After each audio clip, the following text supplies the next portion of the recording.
Welcome back to BLOCKTV. This is Cryptonomics, where we look at the workings of the digital asset space as they intersect with the global financial system as a whole. With us today is crypto economist Yaniv Feldman to provide insights into the latest Bitwise document submitted to the SEC. In a 31-page presentation, Bitwise Asset Management, which has issued a proposal for a Bitcoin ETF, says 3 key changes over the past 2 years have materially improved the Bitcoin market, and that there is now a solid foundation for a fully regulated Bitcoin ETF. The key factors, according to Bitwise, include the Bitcoin spot market has become efficient, the Bitcoin custody has become fully institutional, and the regulated futures market has become significant. But to break down these points and take a little bit of a deeper dive, I'm joined now by Yaniv. Yaniv, thanks so much for being with us. Thank you for inviting. Okay, so let's break this down point by point. So number one, Bitwise says that the Bitcoin spot market has become efficient. Is this true? So in order to understand that, you have to go back to the report they published earlier this year, where they said 95% of the volumes in the Bitcoin spot market was fake. Right. What they claim is that in response to that report, the market pretty much self-corrected, where a lot of the data providers starting to ramp up their verifications for volume, and up to 90, and exchanges have, just took 90% of their fake volume and made it disappear. Their measurement for that is the arbitrage between the different exchanges, which went from an average of a little less than 1% to an average of 0.1%, Right. which is normally much better.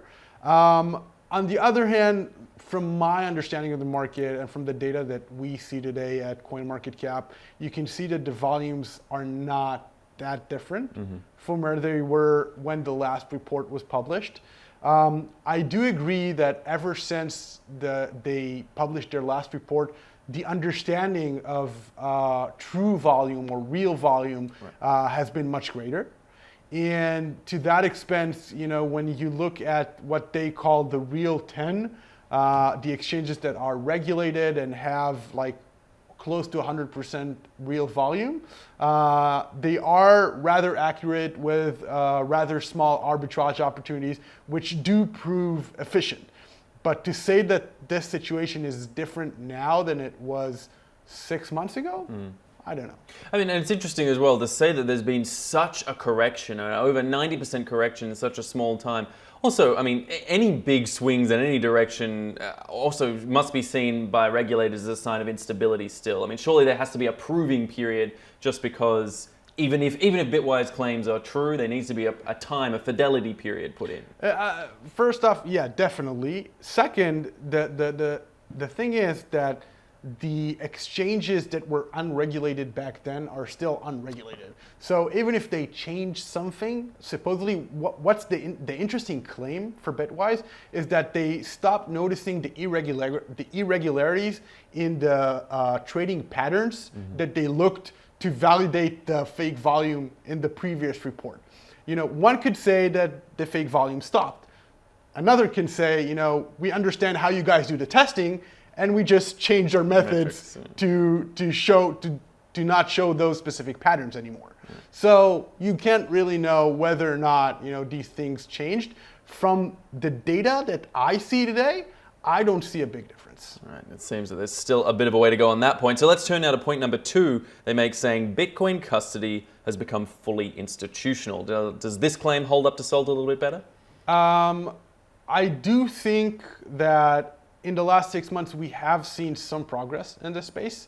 We are seeing the table that shows a lot of the exchanges having regulatory structures in countries, mostly in the U.S., with licenses in New York and North Dakota that are relevant for custody, for digital asset custody.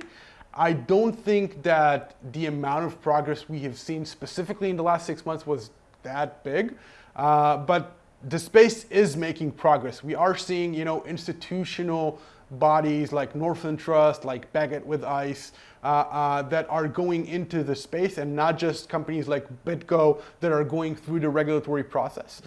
We are seeing Fidelity also going into the space, which are already major financial entity that is regulated and does have custody regulations in place. Again, I don't see the huge difference from then and now, but definitely there is some progress. All right, trending in the right direction, perhaps we could say. Exactly. All right, so then now take us through point number 3 as well. The regulated futures market has become significant.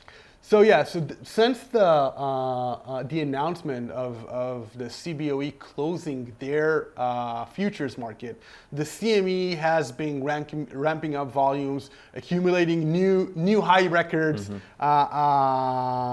almost every other week or every other month. We have seen a small decline recently in the last month or so, but it is to be expected with the launch of Beckett and other future instruments in the market. But definitely, if we are considering what we call the real volume or the true volume versus the sum of futures trading in the last 6 months, yes, there has been a major increase. And it does, when compared to the spot market, take a larger chunk. And since those future markets are indeed more regulated, they have some sort of comparison both for hedging for investors and for regulators to look at the market as something that they can control or monitor. All right, so then if we're a quick in a word go through each one, Bitcoin spot market, has it become efficient? Yes, maybe no?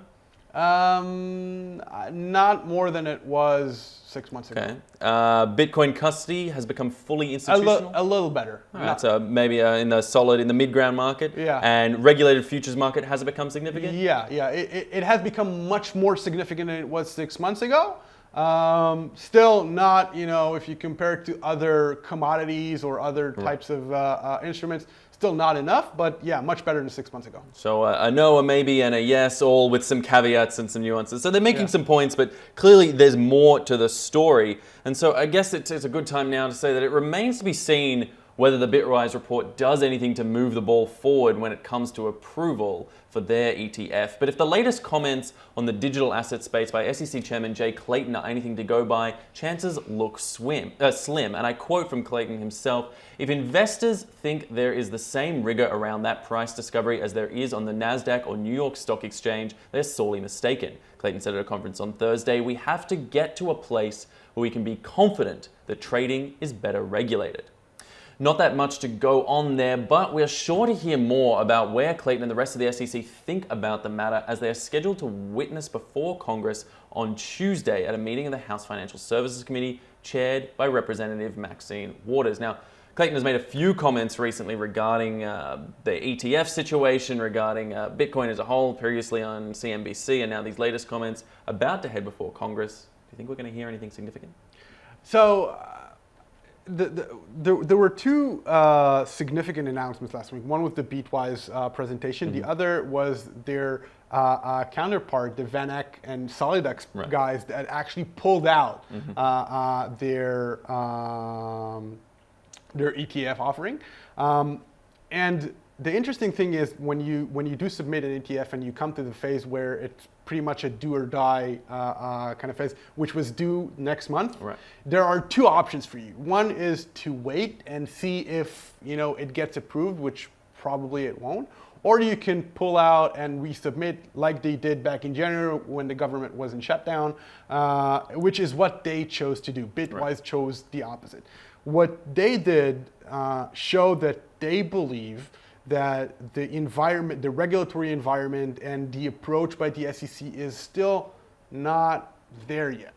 And from my understanding, we are not expected to see any kind of interesting announcements in the hearing next week. We will probably hear the same notes like we did from Chairman Clayton Asia last week. And I think that the ETF will take time. I don't think we'll see that in 2019, 2020 maybe, again, depending a lot on what happens in the market. Obviously, Beckett, which is due to launch tomorrow, has a significant part in it. Fidelity's ramp up, which is now significantly isn't significantly big, at least at this point, would also play a big part of it. Nasdaq also said they'll be launching futures sometime in 2019, which is almost over, so I don't think we'll see it this year. Also have a part of it. Obviously, it's not just the regulation itself, but more the regulated entities that enter the space. And the more regulated entities that enter the space and the bigger the volume that they'll hold, it'll be easier for entities like the SEC approve things. Right. Well, so then let's dive into that a little bit, because with BACT set to launch in the next couple of days or so, it's interesting to note that, I mean, that is a situation in which we're getting a new financial tool hitting the marketplace, particularly there, the fact that it's a physically settled future, which hasn't been done in the past yet. Sure. So that is taking it to a different step, and of course, the credibility of being backed by ICE. It's ICE. It's a big step forward for the market, or many see it as that. Obviously, this will depend on how it goes in the next few days. Time will tell whether this proves a boon or a bit of a bust. But what impact do you see this having in the sort of short to medium term? Again, it depends on which direction it takes. And if I try to predict, and I can only pull from recent history, Van Eck, before they pulled their own ETF, they launched their institutional index fund, the ETF, BTF, whatever they wanted to call it. Yeah. Exactly, which didn't gain much traction. Right. And they only had like 40K in deposits in the first week, which didn't show a huge interest from the institutional audience. On the other hand, you have Grayscale, which keeps growing and growing and has like I don't remember how much, but I think over 14 billion in assets under management for all their funds together. And these two show very different, pictures. And it all depends on which way it goes. And I think, if we try to see what happened to the market last time a futures product was launched, which was back in November 2017, that didn't go well for the market. On the other hand, what is different is that now it is physically settled, meaning that if you gamble on a price, you will eventually get Bitcoin. Right. At the end of the day, you end up with actual Bitcoin. And that creates volumes in the market. And if that creates volumes in the market, my anticipation is that it will go towards the positive, because if you are betting on the price, even if you're shorting and you're getting Bitcoin at the end of it, you're shorting because you think it will eventually go back up. Right. Again, that's just my take on the way physically settled futures work. But because traditionally physically settled markets were used for hedging for commodity investors and for actual companies. And so, do you think that this helps the US to categorize? I mean, there's been that debate going on between the CFTC and the SEC. Are we talking, is Bitcoin a commodity? Is it a security? There are sort of different regulatory approaches. Do you think this pulls the needle in one direction or another in terms of the way that regulators in the US will approach it? So there is an economic theory called superclasses. It differentiates itself between the traditional asset classes according to their use cases. And in that case, digital assets has created something that didn't exist before, which is something that is, on the one hand, both a commodity and a store of value, and in some places also a security, depending on the type of token. Right. So it's something that didn't exist before, and I think that the school of thought on how you should treat that kind of asset class is different. So it all depends on where the market takes it and which kind of assets will work. Bitcoin specifically is much more a commodity than a security. Even the SEC itself eventually told that Bitcoin is not a security. Ether probably not a security as well, but a lot of the other tokens probably are. So you need to see how the market goes. Right now, commodities are the closest thing that the current economic categorization have for Bitcoin. Right. So it seems like there's still a lot of working out to do, much in the regulatory space, but maybe we might be starting to get some of those more institutional players seeing potential, seeing possibilities, maybe having a chance to play a little bit and see if they're comfortable with the idea. I think that a lot of the maturization of the market will happen alongside the price increase that is expected to be in the next 12 to 18 months for Bitcoin.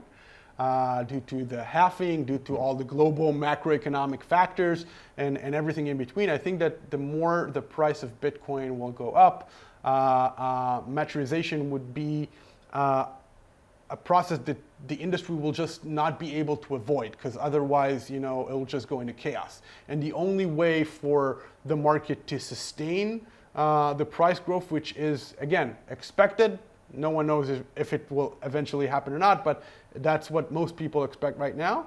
And the only way the industry will be able to contain it is if it will be able to mature both with custody and regulation and institutional players going in.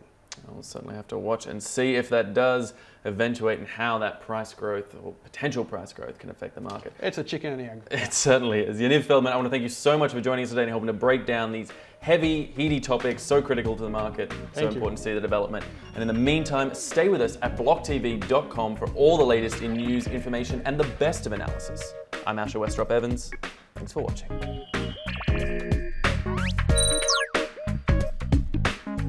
For more news and updates, follow us on Twitter.